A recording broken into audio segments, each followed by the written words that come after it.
Little red चाहे कुछ भी हो जाए जिंदगी में जो मास्टर है वो केवल एक ही रहता है। चलो इसे थोड़ा और परेशान किया जाए और अगर ये मुझ पे हमला करता भी है तो ये मेरे लिए एक्सपीरियंस होगा जो मेरे दरवाजे पे खुद चल के हुए आया है। आओ जल्दी यहाँ आओ और अपने मास्टर को शोल्डर मसाज दो। ठीक है मास्टर मैं आती हूँ। सीनियर ब्रदर कहने लगता है आखिरकार क्या हो गया है, ये कैसी बातें कर रहे हैं, क्या इनका दिमाग खराब हो गया है।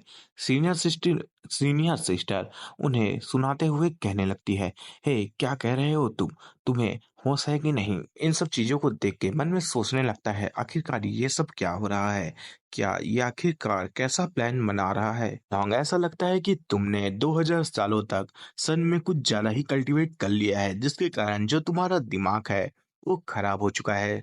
हॉन्ग कहने लगती है, मतलब हॉन्ग कहता है इससे कोई फर्क नहीं पड़ता कि मेरे साथ कुछ भी हुआ हो, अगर तुम्हें अपना जान और अपने सेक्टर के सभी लोगों का जान प्यारा है तो तुम्हें जितनी भी आर्टिफैक्ट और तुम्हारे पास जितनी भी टेक्निक है सब मुझे दे दो। मैं तुम लोगों की रक्षा करूंगा। क्या लगता है कि तुम यहाँ से बच के निकल पाओगे। सीनियर ब्रदर है वो सेक्ट मास्टर से कहने लगता है, हे आखिरकार ये लोग क्या बात कर रहे हैं, मुझे समझ नहीं आ रहा। तो मास्टर कहने लगता है, हाँ मुझे सारी चीजें समझ आ रही है, तुम चुपचाप रहो और जो हमारे जूनियर ब्रदर है उनके ऊपर भरोसा करो, वो सब चीज संभाल लेंगे। आरामसी स्मूदी पीते हुए कहने लगता है, क्या तुम्हें लगता है कि तुम मुझसे ज्यादा ताकतवर हो चुके हो। वो बहुत खुश हो जाता है और कहने लगता है, हाँ मैंने 100 साल से ज्यादा 200 सालों तक कल्टीवेशन किया है और तुम यहाँ आराम कर रहे हो। तुमसे ज्यादा जो मेरी ताकत है वो बढ़ चुकी है। तुम्हारे पास जो कुछ भी है मुझे दे दो। पहले मैं कुछ नहीं कर सकता था क्योंकि मैं तुमसे कमजोर हूँ, लेकिन अब नहीं, अब मैं पहले से ताकतवर हो चुका हूँ और तुम्हें मैंने ताकत में हरा दिया है। तो अच्छा होगा कि तुम अपनी जान बचाओ और सारी चीजें मुझे दे दो। जो सियाओ है वो घबराने लगती है और कहने लगती है, होंग ब्रदर आप तो डरावने लग रहे हैं। जूनियर ब्रदर तुम देख रहे हो, होंग हम लोगों को धोखा दे चुका है। तुम्हें अगर मेरी जरूरत है तो मैं तुम्हारी मदद करने आ रहा हूँ। वो लोग आगे कुछ कह पाते तभी उनकी तरफ एक हमला आने लगता है। वो हमला बैरियर को तोड़ते हुए आगे आने लगता है। सभी लोगों को जो ध्यान है वो उस हमले की तरफ जाने लगता है। होंग गुस्से में उसके ऊपर हमला करते हुए कहने लगता है, तुम्हारी हिम्मत कैसे हुई। होंग के हमले के कारण जो हमला है उसका जो डायरेक्शन है वो चेंज हो जाता है। वो हमला एक बोट की तरफ जा रहा होता है। वो कहने लगते हैं, ये हमला हमारी तरफ दोबारा आ रहा है, सभी लोग इससे बचो। जो भी उस बोट में होते हैं वो चिल्लाने लगते हैं और कहते हैं, हमें कोई बचाओ। और वहां पर एक धमाका होता है। होंग गुस्से में आगे जाते हुए मन में कहने लगता है, मुझे पहले इन लोगों को संभाल लेना चाहिए, उसके बाद जो ये मास्टर है मेरे, उन्हें तो मैं ऐसे ही संभाल लूंगा और इसके भी जितने भी आर्टिफैक्ट हैं वो मेरे होने वाले हैं। ये सारी चीजें मैंने किया है, आखिरकार कौन मुझे रुकना चाहता है, यहाँ आ जाए कहकर होंग हवा में खड़ा रहता है। हे तू औरत, तेरी हिम्मत कैसी होती है हम लोगों के साथ ऐसा करने की। हमला प्रिपेयर करने लगते हैं और कहने लगते हैं, हम जो ओल्ड मैन हैं वो तुम्हें अब मार के रहेंगे। ये सारी जो बकवास कर रहे होते हैं वो फेदर एसेसन सेक्टर के इनर एल्डर होते हैं। वो हमला करने के लिए तेजी से होंग की तरफ आते हुए कहने लगता है, तू मर जा कमीनी। होंग उसे अपने आते देख कहने लगता है, तू एक चिड़की है। और अगले पल में अपने एक हमले ही से उसे पूरी तरीके से वेपोरेट कर देता है। मतलब वेपोरेट हो रहा है। वेपोरेट होते होते उसके मुंह से सिर्फ एक शब्द आता है, आह। अपनी शक्तियों के साथ उनकी तरफ देखते हुए कहने लगता है, मैं तुम लोगों को एक मौका देना चाहता हूँ। तुम लोग इस बैरन लैंड से यहाँ से बाहर चले जाओ, वरना तुम लोग मरोगे, वो भी मेरे हाथों से। सारी बातों को सुन के सभी गुस्से में आ जाते हैं और वो लोग कहने लगते हैं, क्या तुम्हारी ऐसी कैसी हिम्मत हुई हम लोगों का ऐसा मजाक उड़ाने की, और तुम ये भी कहना चाहते हो कि हम लोग यहाँ चले जाए। वाह, फिर हम सब एक साथ तुम्हारे ऊपर हमला करें। लोग तैयार हो जाओ, इसने हम लोगों का बेइज्जती करने की कोशिश किया है, इसे हमें सबक सिखाना होगा। तू चाहे कितनी भी सुंदर रहे, लेकिन तू अपनी औकात से ज्यादा आगे बढ़ रही है। तू आज नहीं जिंदा बच पाएगी, तुझे सभी के सभी मार डालेंगे। ऐसे भी लड़की, क्या तुम्हें सच में लगता है कि तू अकेले हम सभी को संभाल सकती है।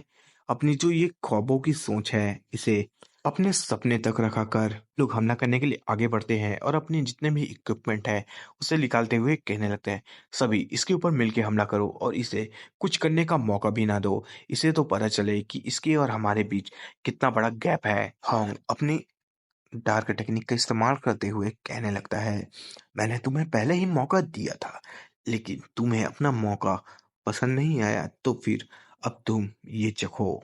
होंग से जो बहुत सारी सोल होती है डार्क की, वो आगे बढ़ने लगती है हमले के लिए।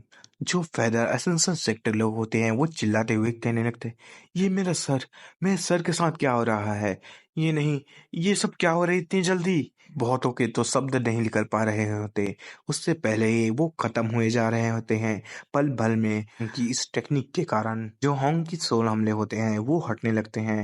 ऊपर से एक रोशनी आती है जहां आवाज आती है, अमिताभा बुद्धा, हम फैजल इमोटल सेक्ट की मदद करने के लिए हम लोग यहाँ आ चुके हैं। होंग स्माइल करते हुए कहने लगता है, ऐसा लगता है कि और कोई मरने के लिए यहाँ आ चुका है। तो उन लोगों का लीडर होता है वो मन में सोच रहा होता है, क्या हमें जो खबर मिली थी उसके हिसाब से जो हैंग का डिसाइपल था वो तो डेटी ट्रांसफॉर्मेशन में था, लेकिन ऐसा क्यों लग रहा है यहाँ के हालात को देख के कि जो हमें इंफॉर्मेशन मिली थी वो गलत था। हमें बताया जाता है कि ये लोग सस्पेंडेड टेम्पल से यहाँ आए हैं और इनकी जो डिटेल है वो मैं नहीं बताने वाला, क्योंकि जल्दी ही इनका डिटेल का कोई काम नहीं आने वाला। उन लोगों का मेन लीडर होता है वो मन में सोच रहा होता है, जबकि इसका जो डिसाइपल ही इतना खतरनाक है, तो जो ये है, जो इसका मास्टर है वो कितना खतरनाक होगा। अब जब हम लोग यहाँ आ गए हैं तो हमें अपना काम शुरू करना चाहिए। सभी लोग अपनी फॉर्मेशन तैयार करो इसके ऊपर हमला करने के लिए। सभी लोग फॉर्मेशन बनाने लगते हैं, हमला करते हुए कहने लगते हैं, हे तुम एक घमंडी लड़की हो, तुम्हें अपने ऊपर इतना घमंड भी नहीं करना चाहिए। ओंग बहुत गुस्से में अपने हमले को तैयार करते हुए कहने लगता है, तुम लोगों ने कुछ ज्यादा ही कर लिया, तुम लोगों को ये सारी चीजें नहीं करनी चाहिए थी, अब तुम मरो यहाँ। होंग का जो हमला है वो उनकी फॉर्मेशन को तोड़ के उनके पास जा रहा होता है लगने के लिए। का वहाँ फ्लेम होता है वो सभी लोगों को लग रहा होता है। जो मॉन्क होते हैं वो कहने लगते हैं, आखिरकार जो हमारा एक्सलेंस है वो क्यों इस फायर को रोक नहीं पा रहा? अमिताभा, ये तो हमारी तरफ आ रहा है, ये तो हम लोगों का भी सिर्फ शुरुआत था। मॉन्क घबरा के भगने लगते हैं। जो होंग का फायर हमला है वो उनकी तरफ जा रहा होता है। फायर सोल उन लोगों का मेन एल्डर बोलो या जो भी लीडर है वो मन में सोच रहा होता है, ये क्या हुआ? मेरे जो 1000 डिसाइपल थे इनर सेक्ट के, वो एक पल में तबाह हो गए। बेकार जो फेदर एसेसन सेक्ट है, उन्होंने कैसे लोगों को अपने साथ दुश्मनी मोड़ ली है, ये तो बहुत ही ज्यादा डरावने हैं। जो वो चिल्लाते हुए कहने लगता है, तुम इवल, तुम्हें बुद्धा माफ नहीं करने वाले। अपने पाम अटैक को आगे भेजते हुए होंग का फायर क्लॉ और बुद्धा का पाम अटैक दोनों का टकराने लगता है। होंग उसके हमले को रोकते हुए कहने लगता है, अगर बुद्धा यहाँ आ जाता है तो वो भी आज मुझसे नहीं बचेगा। होंग का हमला उसकी तरफ बढ़ रहा होता है। वो अपने आंखों से इस मंजर को देख रहा होता है और अगले पल में वो हमला उससे हिट होता है। वो चिल्लाने लगता है। होंग अपने फायर से निकलते हुए कहने लगता है, तुमने कुछ ज्यादा ही नहीं सोचा था अपने बारे में। मास्टर हमारे एमसी से कहने लगता है, जूनियर ब्रदर, ये जो ये तुम्हारा डिसाइपल है ये कुछ ज्यादा ही ताकतवर है। ये तो हमारे सेक्टर से भी ज्यादा ताकतवर हो चुका है।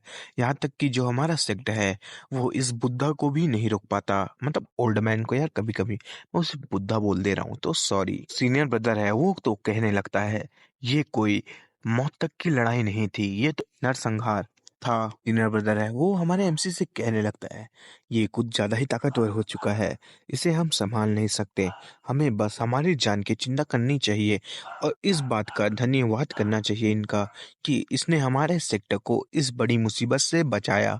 तो जूनियर ब्रदर ये आपसे कुछ भी मांग रहा है, आप उसे इसे दे दीजिए, क्योंकि सबसे पहले हमारी जो जान है वो सबसे ज्यादा कीमती है। खुश हो जाता है। वो कूदते हुए कहने लगती है, सीनियर ब्रदर आप कितने अमेजिंग हो, आप बहुत ज्यादा अमेजिंग हो सीनियर ब्रदर। सारी चीजों को देख के हमारा एमसी मन में कहने लगता है, ये कल्टीवेशन करने के बाद इसके पास कुछ तो टेक्निक आ चुकी है। चलो मुझे अपना आई ऑफ इनसाइट करके देखना चाहिए कि आखिरकार क्या चल रहा है। एमसी अपनी आई ऑफ इनसाइट का इस्तेमाल करता है। ओंग का कल्टीवेशन दिखाया जाता है जो हाफ स्टेप ग्रेट एसेंसर रेम में होता है। हमारा एमसी इन सब चीजों को देख के मन में सोचने लगता है, आखिरकार ये मुझसे ज्यादा ताकतवर हो चुका है, इसलिए ये मुझसे लड़ने की इतनी चाहत रखता है। चलो कोई बात नहीं, इससे पहले मैं इन्हें निपटाने देता हूँ, उसके बाद अगर ये मेरे पास आके अपनी बातें कंटिन्यू करता है तो ये तो मेरे लिए एक फ्री का लेवल अप होगा। वहाँ के माहौल चेंज होने लगते हैं, स्काई पे एक क्रैक आने लगता है। हमें दिखाया जाता है बिजली आते हुए और वहां पर कुछ लोग होते हैं। इधर एसेंशियल सेक्टर के लोग खुश हो जाते हैं और कहने लगते हैं, आपका स्वागत है यहाँ वेरिएबल। मेरे को बोलते न बनाना हो तो सॉरी। वेरिएबल के आने के कारण वहाँ के माहौल चेंज हो जाते हैं। सिख लीडर घबराते हुए कहने लगता है, क्या जो 18 वेरिएबल है फेदर इमोटल सेक्टर के, मतलब फेदर एसेंशियल सेक्टर के, वो यहाँ आ चुके हैं। ये उन लोगों की ताकतें हैं। हम लोगों का जो सेक्ट है अब वो तबाह होने वाला है। अब हम लोग यहाँ पूरी तरीके से तबाह हो जाएंगे। घबराते हुए कह रहा होता है। एमसी इनके बारे में जानते हुए कहने लगता है, क्या ये वो 18 अवेलेबल नहीं है जिन्होंने अपने साथ मिलके एक हेवनली डीमन को कैद किया था?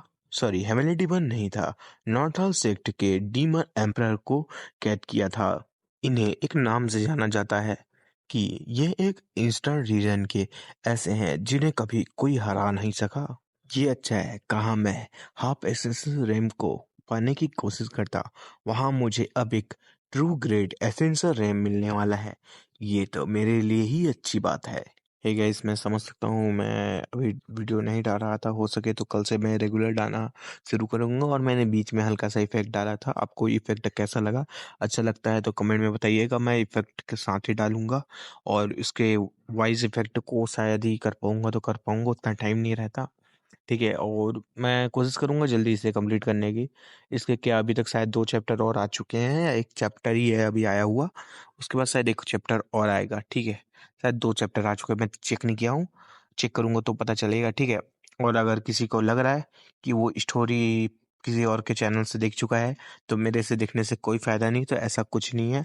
आप मेरे से देखेंगे तो ज़्यादा बेनिफिट होगा, क्योंकि मैं डिटेल में एक्सप्लेनिंग करता हूँ। ठीक है, बाकी बाकी लोग ऐसे क्या बहुत सारे डायलॉग को स्किप कर देते हैं। अगर आप मेरा वीडियो देखते हैं तो आपको ऐसा लगेगा कि आपको पढ़ने की कोई ज़रूरत नहीं है, आपको मैं डिटेल से बताऊंगा वीडियो। ठीक है, ये वाला पूरे डिटेल से नहीं था क्योंकि मेरे पास ज़्यादा टाइम नहीं था। मैं आई होप आप लोग मेरी समस्या समझ सकते हैं। ठीक है, अब आप लोग अगले वीडियो का वेट कर सकते हैं, और जो सपोर्ट कर रहे हैं वो धन्यवाद।